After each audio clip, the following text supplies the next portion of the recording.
Hello, everyone. My name is Dylan Areno, and I'm the product manager here at GitLab for distribution. Today, I'm going to be kicking off our 16.4 release. Here is our scheduling issue for 16.4, or excuse me, 16.3, 16.4, and 16.5, which is our Q3 planning issue. You can see at the top here, we're changing things up a little bit to be more clear on the OKRs that we are planning to achieve and the associated epics to those. So we encourage you to take a look in more detail if you'd like to see everything that we've got planned. Specific to 16.4, we've got a couple top level epics that I'd like to mention and a couple of the work items underneath each of them.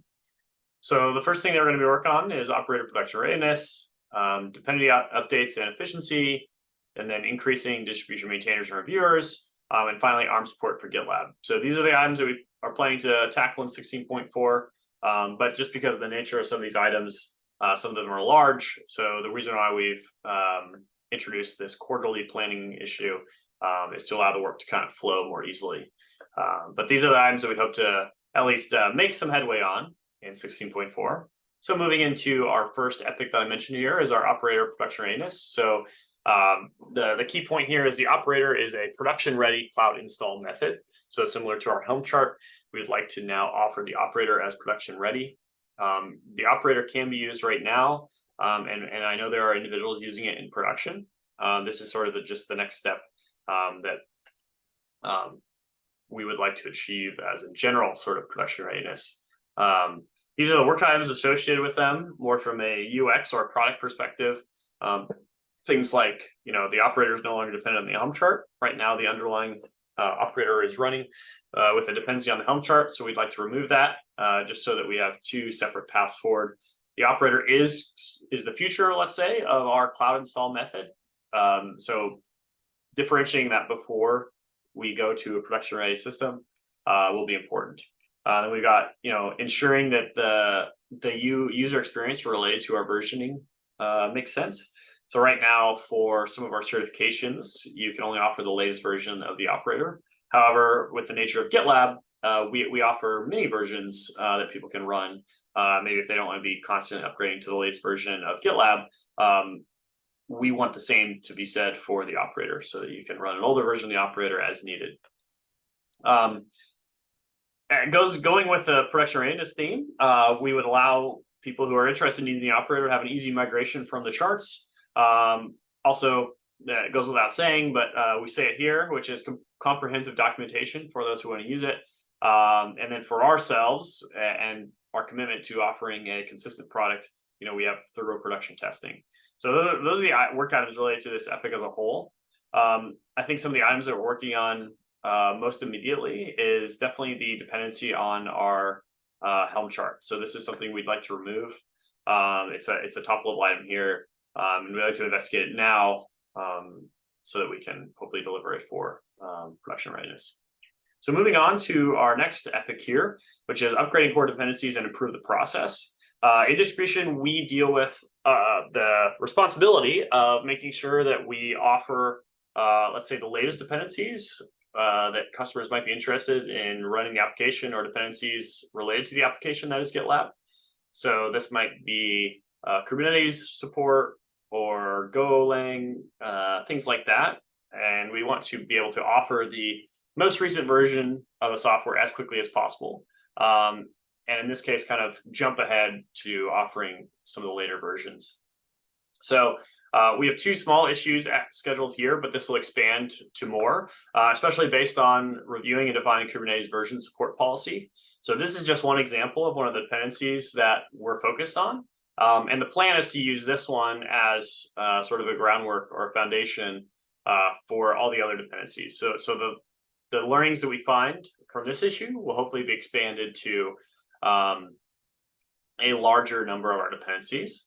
And then this is also an immediate one for us related to the operator, as we were mentioning before. So these kind of tied together, but we want to have an immediate strategy for our OpenShift CI clusters so that, again, when we go to production readiness for the operator, our dependencies are also able to update quickly. So yeah, and I mentioned Golang before. You can see that we're improving the process there as well. So expect to see this expand. But yeah, this is where we're at right now for dependencies. Moving next into another very important area for distribution that I might have mentioned before, but I'm going to mention it here again in a little more detail, is increasing the number of distribution reviewers and maintainers. So in distribution, we review a very large number of, let's say, MRs, issues, even epics from other teams. And because we are sort of a gate into self-managed, we do catch a lot of this work from a very diverse group of teams here at GitLab and also community members. Because we do so many reviews, sometimes this takes a little while. And so we'd like to improve how quickly we can get to these reviews. And so what that means is we'd like to maybe add the number of reviewers and maintainers so that a lot of these projects can self-serve. The importance of this is, one, maybe we don't even have to review something if the team feels empowered to review something themselves, or even be a maintainer of the project and have it ready to go for production.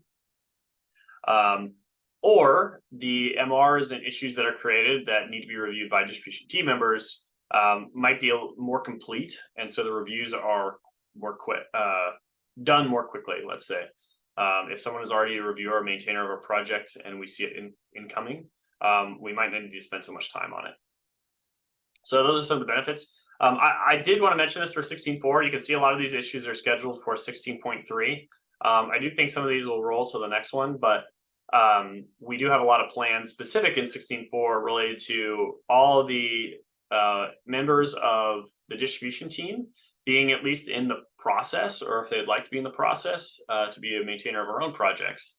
So this is an important step just to reduce the load on each individual person who is a maintainer. If we've got 5 maintainers for a project versus 2, things can get done more quickly. It's easier to kind of shuffle the work around if someone's working on a certain issue at a certain time.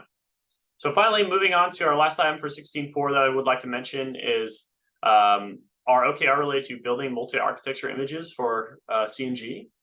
This one specifically unlocks our ability to run ARM64.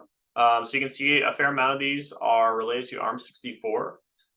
The general process that we did to achieve this is a larger initiative. It's not just specific to ARM64, but the biggest customer need, or the user interest we have here, is related to ARM64 and running on those platforms. This is something we're very excited about.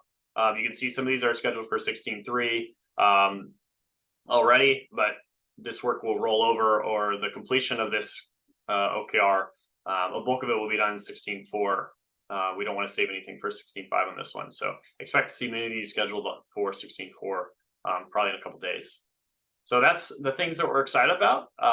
If I'd like to review, we've got the operator going to production readiness, which from a user perspective will be a very forward-looking installation method, offering many new tools and features.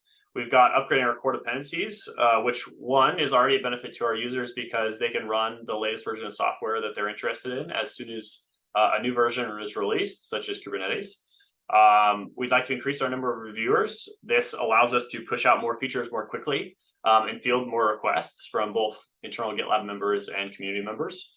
And finally, ARM64 support. ARM64 is a growing technology with growing interest from our users, so we'd like to support that. It was a lot of work on this one, deciding exactly how to make this work, but will leave us in a better place and more efficient, not just for ARM64, but for our cloud native GitLab offering as a whole. So that is our 16.4 release. I look forward to chatting with you next month. Thanks. Have a great day.